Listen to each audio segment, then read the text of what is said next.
Bienvenue sur Africa 24, voici les titres de l'actualité. Lancement de la phase opérationnelle de la zone de libre-échange continentale africaine. L'accord concerne notamment la suppression des droits de douane et devrait officiellement entrer en vigueur l'été prochain. Les candidats aux élections locales sénégalaises de décembre 2019 devront s'acquitter d'une caution de participation. La somme a été fixée à 10 millions de francs CFA en concertation avec le gouvernement et différents partis politiques. Et l'industrie de l'élevage souffre d'un manque de modernité en Afrique centrale. Le secteur agropastoral a des potentialités, mais le déficit d'unité de transformation des produits animaliers constitue un manque à gagner pour la sous-région. Mais tout d'abord, la Cour pénale internationale a rendu son verdict ce lundi 8 juillet dans le procès de Bosco Ntaganda, l'ex-chef de guerre, aussi connu sous le nom de Terminator. Les juges l'ont reconnu coupable de crimes contre l'humanité et de crimes de guerre commis entre 2002 et 2003 en Ituri, dans l'est de la République démocratique du Congo. L'ancien général de 45 ans, incarcéré depuis 2013, avait plaidé non coupable en 2015. La peine ne sera pas prononcée avant plusieurs mois. Il risque aujourd'hui jusqu'à 30 ans de prison.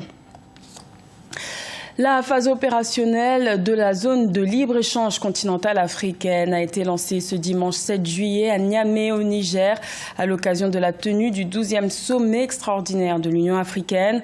Un espace très attendu puisqu'il constitue un marché de 1,2 milliard de personnes sans droit de douane ni de restriction à la frontière. La ZLECAf entrera officiellement en vigueur dans un an. Elle devrait permettre d'augmenter le commerce intra-africain qui représente actuellement près de 16% du commerce total du continent.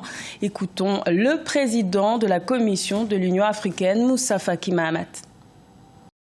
Grâce au travail remarquable de nos ministres et experts, la zone de libre-échange sera dès son lancement soutenue par des règles d'origine bien définies, des listes de concessions tarifaires dans le commerce des biens, des mécanismes en ligne de surveillance et d'élimination des barrières non tarifaires continentaux, d'une plateforme panafricaine de paiement et de règlement numérique, une application web et mobile pour les entreprises, ainsi qu'un portail de l'Observatoire africain du commerce.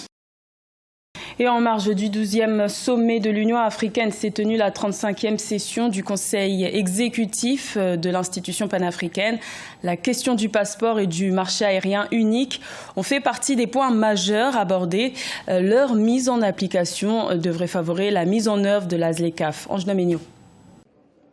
La question du passeport unique et du marché unique de transport aérien a été également au menu de la 35e session de l'Union africaine tenue à Niamey, la capitale nigérienne. Ce marché unique est le premier parmi les initiatives phares de l'organisation panafricaine et est censé accélérer l'atteinte des objectifs principaux de l'agenda 2063, une vision et une feuille de route pour une Afrique intégrée, prospère, pacifique, axée sur les personnes et stable. On ne saurait parler aujourd'hui d'intégration africaine ces 10 dernières années. Le commerce intra-africain reste très faible, elle est moins de 10%. Donc le transport aérien serait un véhicule très important. Le marché unique du transport aérien et le passeport unique devraient augmenter la connectivité sur le continent et promouvoir le développement du secteur de l'aviation, le tourisme et le commerce. À ce titre, l'initiative devrait contribuer à la réalisation du plan d'action pour le renforcement du commerce intra-africain et la zone de libre-échange continentale africaine. Donc il est évident que chaque État dans sa zone économique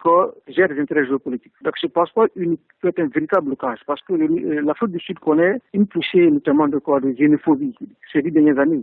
Il y a une véritable attaque contre les étrangers. Donc c'est une question réelle en tant que telle. Donc je pense que c'est ça le véritable blocage. Pour rappel, c'est depuis 1999 que la déclaration de Yamoussoukro a été adoptée pour permettre une libéralisation complète de l'accès au marché du transport aérien entre les États africains, mais sa mise en œuvre a toujours connu des difficultés.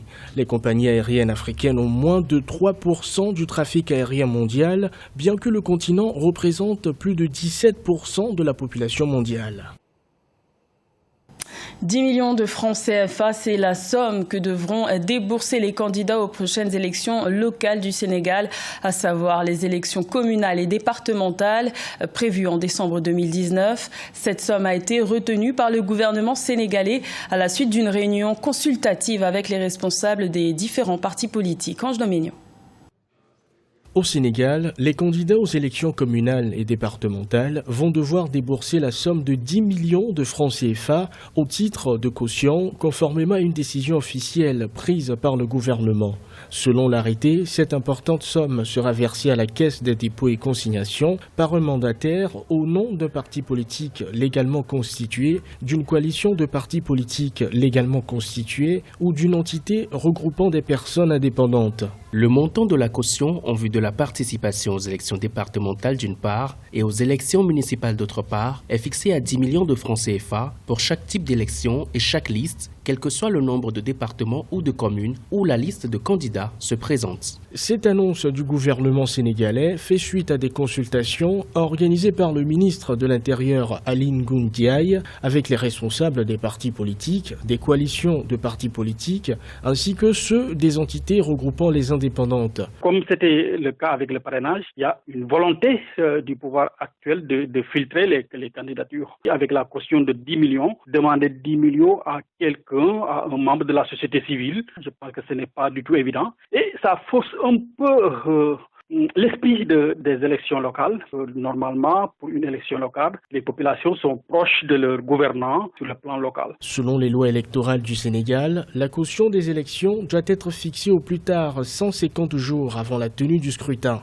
Les élections municipales et départementales sont d'ailleurs prévues le 1er décembre 2019. Le domaine de l'élevage a des potentialités en Afrique centrale, mais reste sous-exploité à cause d'un manque d'unités de transformation.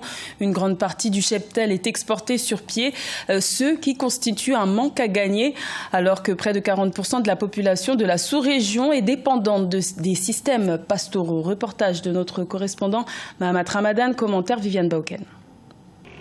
3 000 milliards de francs CFA est le volume des avoirs illégalement détenus par les entreprises et autres entités hors de la zone CEMAC, Communauté économique et monétaire de l'Afrique centrale, selon le Fonds monétaire international. Ainsi, la Banque des États de l'Afrique centrale envisage revoir le traitement des demandes des transferts des banques commerciales avec pour objectif d'oxygéner le marché des devises détenues très tendu depuis plusieurs mois. Donc, la BIA vient rappeler que nous sommes en train d'être exposés à une dévaluation parce qu'en fait, ce que nous avons à l'intérieur de notre compte de réserve ne nous permet pas d'importer à hauteur de 7, 8, 9 mois. La sous-région Afrique centrale vit une véritable crise de devises. Les mesures prises par la BEAC vont dans le sens justement souhaité, qui est celui de renflouer le compte de devises et permettre donc en sorte qu'on ne frôle pas la dévaluation. D'autre part, cette crise de devises explique aussi, en fait, c'est un peu le reflet de la crise que traversent les États.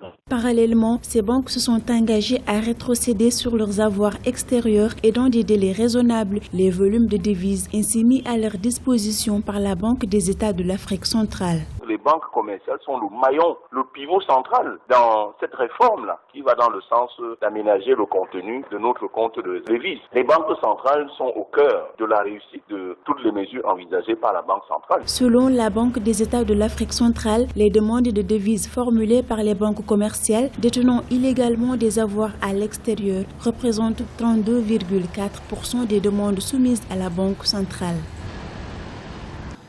Dans le reste de l'actualité, la troisième journée des huitièmes de finale de la CAN 2019 de football s'est jouée ce dimanche 7 juillet en Égypte et après un match à multiples rebondissements, c'est Madagascar qui a décroché son ticket pour les quarts de finale. Les Malgaches l'ont emporté au tir au but contre la République démocratique du Congo après prolongation de la rencontre qui s'est finie sur un score de 2 buts partout. L'autre match opposait l'Algérie à la Guinée et les Algériens l'ont emporté sans grande difficulté, 3-0. Ce journal a été réalisé par l'ensemble de la rédaction. Merci de l'avoir suivi. L'information continue sur Africa 24.